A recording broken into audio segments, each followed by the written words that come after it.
السلام عليكم يا شباب. مباراة الزمالك ومودرن سبورت مباراة صعبة جدا، مباراة مقرفة. الفريق ده ما بيلعبش قدام أي فريق في العالم تقريبا زي ما بيلعب قدام الزمالك، بيلعب بطريقة معقدة جدا. عبد الحق بن شيخة بصراحة الراجل جاي في ظروف مش صعبة، ظروف مستحيلة يعني، الله يكتر خيره. بس الفريق ده لو كده من أول الموسم كان مستحيل يبقى في المكان ده. فريق فيه ناس تقيلة قوي، فريق منظم يعني إلى حد ما أو لحد كبير. شفناه قدام الزمالك كان فريق منظم جدا. الفريق ده ما بيلعبش خالص غير قدام الزمالك، بيتحول قدام الزمالك. بس الزمالك ساعده.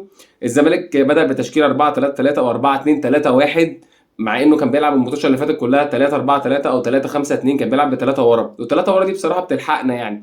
ليه بقى؟ هقول لك. نبدأ بالتشكيل: صبحي، عمر جابر، حسام، صلاح، بنتايج، دونجا، ناصر ماهر، عبد الله السعيد، زيزو، شلبي، وسيف الجزيري. تشكيل زي ما قلنا 4-2-3-1 او 4-3-3 زي ما انت عاوز تسميها.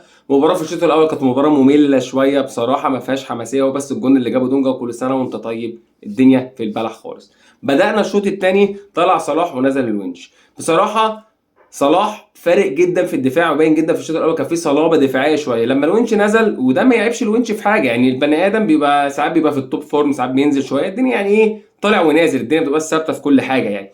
خاصة لما الونش يلعب ناحية عمر جابر، فعمر جابر أساسا ما بيرجعش بسرعة، فده حمل كبير جدا على الونش. كان قادر صلاح يستحمله شويه، وكان قادر يصد شويه برضو، فرق السن ولعيب فت، لعيب جاهز. الونش برضو راجع من 2 صليبي، كتر خير الدنيا برضو عشان نتكلم برضو بصراحه يعني.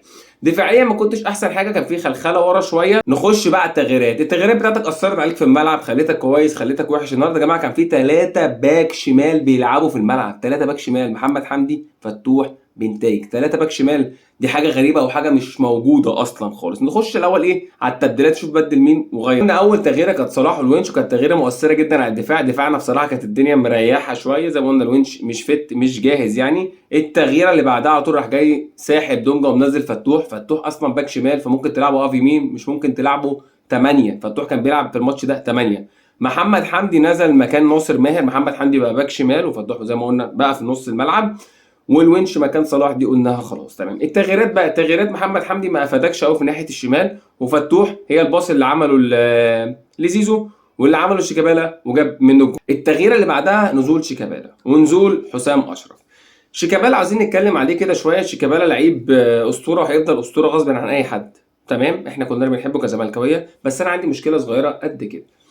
يعني نتكلم في مستقبل شيكابالا السنه اللي جايه او السنه اللي وراها. شيكابالا لو دخلنا دوري ابطال السنه اللي جايه لازم يقعد سنه كمان. الراجل ممكن يتوج بالدوري ابطال افريقيا والدنيا تبقى تمام معاه. بس شيكابالا من وجهه نظري لو احنا لعبنا كونفدراليه السنه الجايه، هو السنه دي جميله جدا، وان شاء الله بامر الله يرفع الكونفدراليه ويرفع السوبر الافريقي وتتوج كده، تطلع كده ملك، تطلع راجل كده، انت ايه معاك بطولتين افريقيتين والدنيا حلوه معاك والدنيا تمام معاك. انا ده من وجهه نظري. اما بالنسبه لبيسيرو، ما تقدرش برضو تقيم المدرب يا جماعه. المدرب معاه خامات متوسطه او فوق المتوسطه بشويه، معهوش خامات عاليه قوي زي المنافسين التانيين. فمش هنقدر نقيم بيسيرو او نديله مثلا تقييم كام من كام او كام من كام. لسه برضو الراجل بيجرب، زي ما قلت لك لعب ب 3-4-3، بعد كده لعب ب 4-3-3، فلسه الراجل بيعتبر بيجرب. هو ما ثبتش على خطه معينه، بس في لعيبه ثابته في مكانها مش هتتحرك. في لعيبه باينه جدا، بنتايج باك شمال مش هيتحرك، صلاح مصدق مش هيتحرك، هيحط عليه التشكيل برضه. هو عاجبه دونجا، وانا برضه عندي شويه حاجات على دونجا. دونجا بيجيب جون، بيعمل شوطه حلوه، فجاه بيتقلب كده، بيتنرفز، بيدغدغ، بيكسر في الناس، بياخد انذارات. وبرضه محمد شحاته برضه لما نزل برضه خد انذار. برضه محمد شحاته لازم يركز شويه، ما تعرفش يعني هم بيشوفوه بيدوا له انذار على طول يعني، بيمسوا عليه بانذار على طول. وزيزو كان هيطرد وما كانش هيلعب ماتش الاهلي، كويس الحكم ما سخنش وراح جه طارد زيزو مريحنا. على تقييم اللعيبه: محمد صبحي النهارده ياخد 10 من 10. اتمنى ان محمد صبحي يفضل على الفورمه دي، لان محمد صبحي لو فضل على الفورمه دي هيروح منتخب وهيلعب زمالك اساسي يعني. انا اتمنى ان انت تفضل كده يعني، اتمنى، ده من امنيه حياتي انك تفضل كده. عمر جابر هياخد 7 من 10.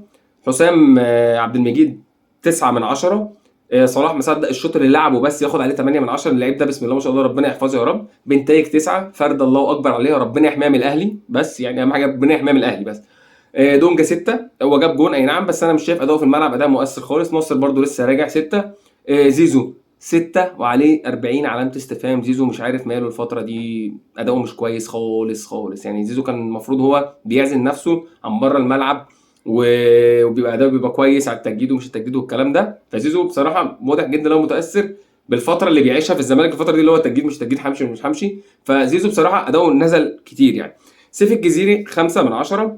شلبي ربنا يسامحك بما يرضي الله. شلبي يا جماعه لعيب انبي، لعيب غزل المحله، مع احترامي ليك، لعيب مودرن لعيب بالفرق دي بس مش لعيب زمالك. الراجل ده لا استلم كويس، خد انفراد ضيعه، عمل كل الموبقات في الكوره. هو الراجل ما عملش حاجه صح، وعمل كله غلط يعني كان بيختار الغلط ويعمله، مش بيختار الصح ويعمله.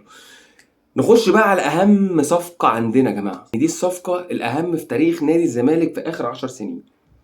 تمام، عبد الله السعيد. عبد الله السعيد ده لو كان موجود من 10 سنين مستحيل كان هيبقى الزمالك كده. ايه يا عم، هو لعيب هيغير في تاريخ؟ اه يا عم يغير في تاريخ.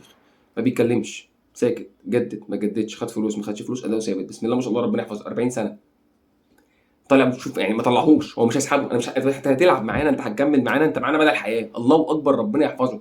كنت اتمنى امنيه حياتي ان واحد شبه ده يفضل معانا، او كان معانا من 10 سنين او من 15 سنه، كان هيفرق معانا كتير قوي شخصيه في الملعب، وربنا يحفظه يا رب. ودي كانت حلقتنا النهارده. والحلقه كده اعمل لايك وسبسكرايب وفعل الجرس. سلام.